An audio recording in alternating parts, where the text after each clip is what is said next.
रुधिर पहुंचाने का जो गुण शक्ति मालिश में होती है, उसके कारण बच्चे की लकवे के बीमारी भी या बहुत लाभ करती है। मालिश से सिकुड़े हुए घाव फैलाए जा सकते हैं, अकड़े हुए जोड़ों में गति उत्पन्न की जा सकती है तथा उन जोड़ों जिनकी मांसपेशियों के लकवा मार गया या दुर्बल में घेर रखा है, फिर उनको चेष्टाओं को जागृत किया जा सकता है।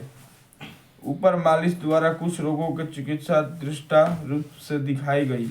जिस प्रकार अन्य कितने ही रोग चिकित्सा इस विषय के जानकर लोग मालिश द्वारा बड़ी सफलता पूर्वक करते हैं, जिनको सब एक इस स्थल पर लिपिबंद करना संभव नहीं है। मालिश के करने में एक बात ध्यान रखना चाहिए कि वह रोग दूर करने के लिए जब किसी अंग की मालिश करनी हो तो किसी चतुर मालिश करने वाली दाई या विशेष किसी विशेषज्ञ से ही मालिश करानी चाहिए, अन्यथा लाभ के स्थान पर हानि होने की संभावना है।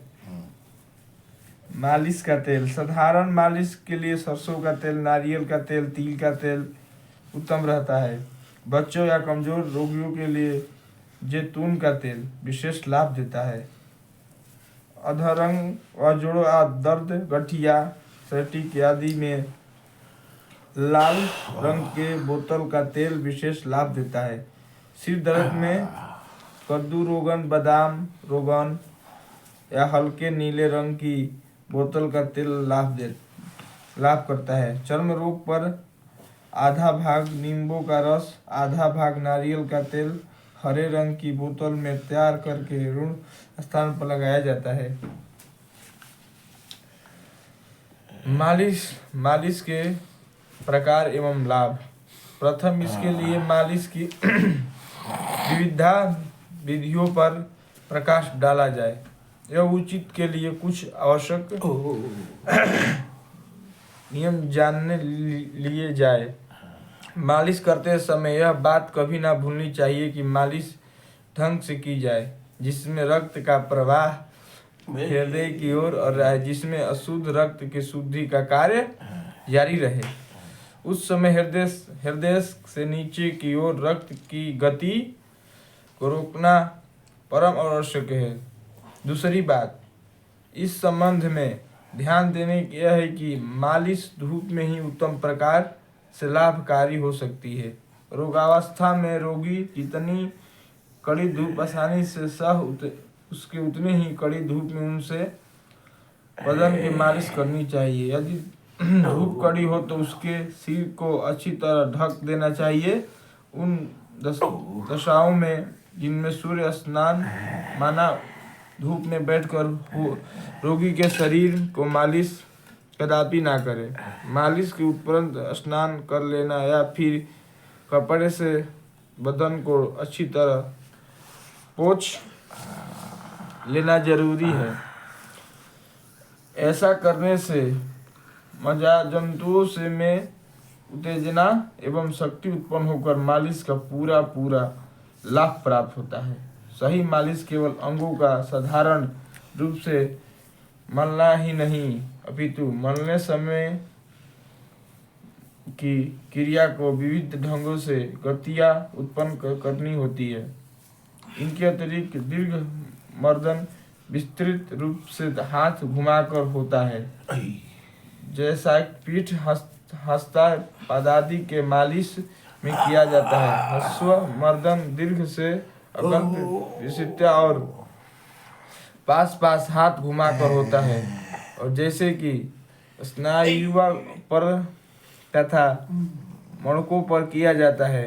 मंडल मर्दन मंडलाकार हाथ घुमाकर होता है, जैसे कि पेट पर किया जाता है।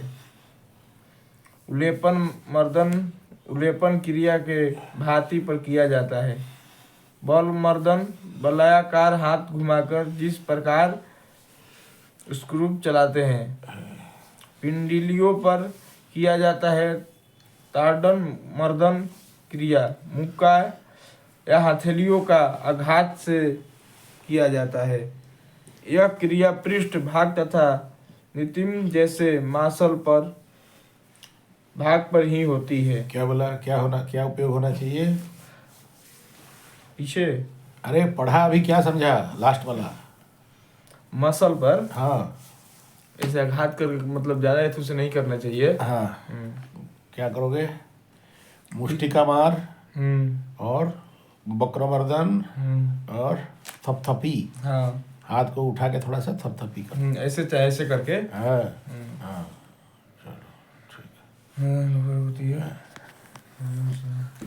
अंदर अवश्य घुमाना से होती है। हाँ देखिए, बोलबे किए हम। बोलबे किए तुम। हल्के हल्के ठोकना, सहलाना, दबाना, कुटाना, रगड़ना, चिकोटी काटना, थपड़ा, गुड़ना, बेलना, बैठना, गुलठना, कंपाना, देना, चुटकी भरना, जोड़ों के मसलना तथा एक खास ढंग में मांसपेशियों को जुतना आदि मालिश के ही विविध रूप हैं। शरीर के किस भाग की मालिश करनी हो उस पर मालिश का प्रयोग उस समय तक होता है रहनी चाहिए जब तक कि उस स्थान की त्वचा हल्की रक्त वर्ण ना हो जाए। इस बात का प्रमाण है कि उसे विशेष भाग में रक्त का प्रवाह मालिश के प्रभाव से भली भांति होने लगा है। पूरे शरीर की मालिश का प्रारंभ पैर से होना आवश्यक है तथा प्रत्येक अंग की मालिश करते समय हाथ के हरकतों का सदैव नीचे से ऊपर की ओर जाना चाहिए। जैसे भुजाओं का मालिश, अंगुलियों की मालिश सर्वप्रथम कर धीरे धीरे कंधों की ओर बढ़ना चाहिए। सिद्धांत यह है कि मालिश की क्रिया शरीर में होने वाली रक्त संचालन की विपरीत दशा में कदापि ना की जाए। भोजन करने के तुरंत बाद कभी भी मालिश ना करनी चाहिए। इसके लिए सबसे अच्छा समय स्नान या भोजन करने के घंटे 2 घंटे पूर्व का होता है। कोई भी मालिश 25 से 20 मिनट से अधिक देर तक न करनी चाहिए। पूरे शरीर की मालिश में 45 मिनट तक लगा जा सकता है। प्रत्येक मर्दन के बाद यदि रोग कम से कम आधे घंटे तक कपड़ा ओढ़कर विश्राम कर ले तो बड़ा लाभ होता है। नित्य मर्दन से भूख खुल जाती है, नींद अच्छी आने लगती है, त्वचा कोमल, लचीले और चमकीली हो जाती है, रंग साफ हो जाता है और ग्रंथियों का शोषण बहुत तीव्र हो जाता है। पाश्चात्य विद्वान चार्ल्स हिडेन का कथन है कि संपूर्ण अंग की उचित मालिश से कोई भी अपने नवजात शिशु का सदृश अनुभव कर सकता है। सूषण अघर्षण स्नान। यह स्नान कुछ नहीं, सारे शरीर को साधारण सूखी मालिश है, मगर इसका लाभ अपरिमेय है। इसको त्वचा को स्वच्छ, सुंदर एवं स्वस्थ रखने के लिए अंग प्रत्यंग की सूखी मालिश करनी चाहिए। हाथ बोला